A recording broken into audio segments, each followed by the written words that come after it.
Ready, 1, 2, 3. The first fire dragon we had in San Francisco was 1977 for Ghirardelli Square for a Chinese New Year festival. It was designed by an artist named with last name Fook, and it was made out of hay.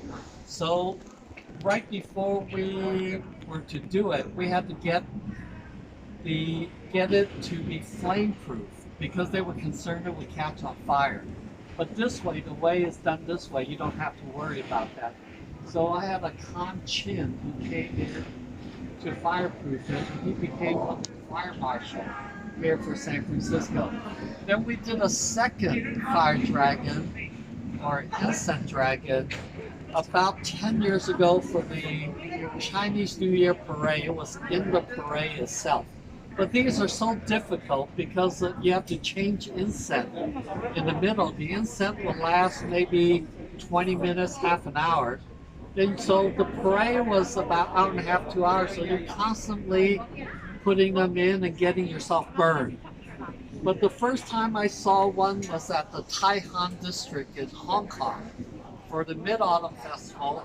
And they did it to prevent a plague from happening. And so they built a fire dragon maybe 150 years ago, and it got rid of the plague. So it actually worked. But of course, if you had the whole neighborhood come through your house and the amount of incense and firecrackers they use, the sulfur that's generated, that will kill most of the germs and bacteria in the neighborhood.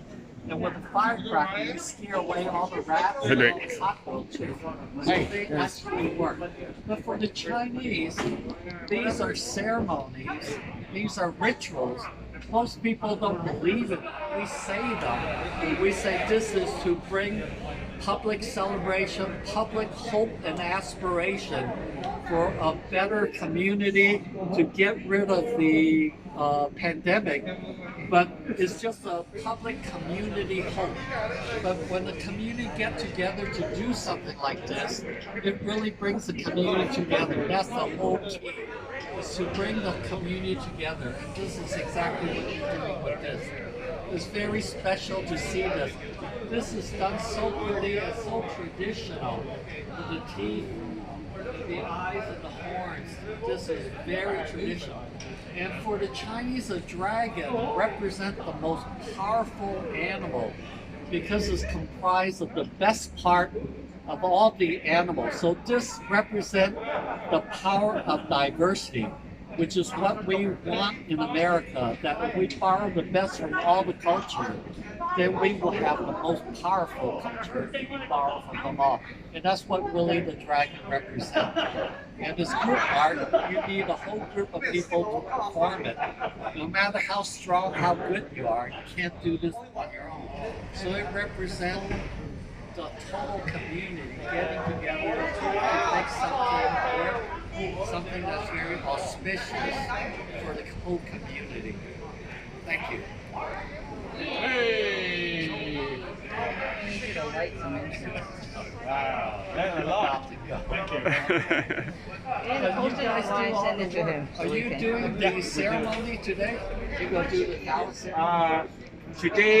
Tonight, 8 o'clock, we will do the fire dragon on the Grand Street. And next week, 21 and 22, we go to Victoria Hall. Oh, 勝利堂。勝利堂。So OK， 出嚟啦！我哋10點鐘。21號同22號我哋就拜神，22號拜米我哋大節啊，中國節我哋拜。你哋都有啊！今次又派麵又派米，佢哋啲麵最好食。Really? 係啊，好正啊，好正。